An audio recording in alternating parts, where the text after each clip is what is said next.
Underpaid, under-equipped, and underappreciated. That's how many members of the U.S. military feel, according to a new survey by the Military Times. The survey of 2,300 active duty troops found morale has declined sharply over the last 5 years. And most servicemen and women believe things will only get worse when it comes to their quality of life. Former Army Ranger and military reporter Chuck Holton joins us now by Skype to talk about the survey. Welcome, Chuck. Hi. Why is morale in the military on the decline, would you say? You know, Mark, I think there are several reasons. If you look at where we are right now in the military's history, we're at a time where everything is winding down, where people are being let go, where there's just not a lot left for them to do. And nobody wants to be the last guy killed in the war zone, if you know what I mean. That's a sort of depressing place to be, especially because of the way that this war is coming to a close. I hesitate to say that it's ending, because it's not ending. It's just stopping. At the last couple of times that I've been to Afghanistan, for example, I've seen very demoralized troops who are not being allowed to go out and do their missions. They're being kept on base. I talked to one unit from the 82nd Airborne that had been there 6 months and had never been outside the wire. Well, that's pretty depressing.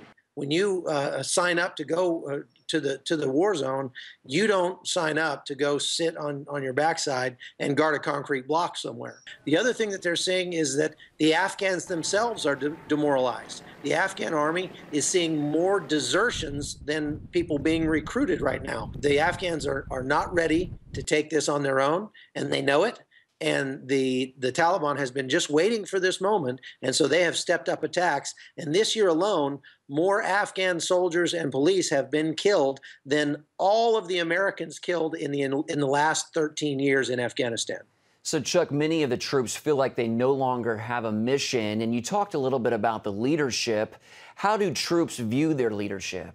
It's a difficult time for our military today. They're highly appreciated. And the ones that are there are always doing their best. I don't think it's easy to find fault with the frontline troops at all. They're doing what they're told, and they're doing it to the best of their ability.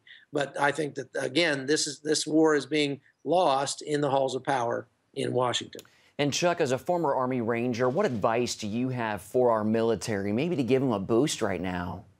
Well, like I say, I mean, the military is not supposed to be a social experiment. The military's sole objective is to defeat the enemies of America and act in America's best interests. The military is not supposed to be a nation-building force. It's not supposed to be a police force. It's supposed to kill bad guys, break things, and, liberate the people who need to be freed.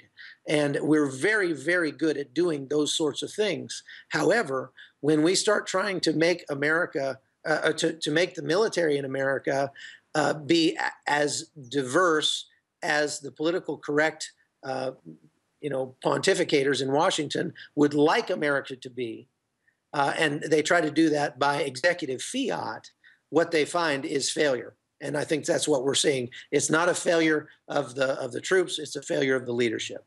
Okay, Chuck Holton, our military reporter. Thank you so much, Chuck, for your insights today. My pleasure.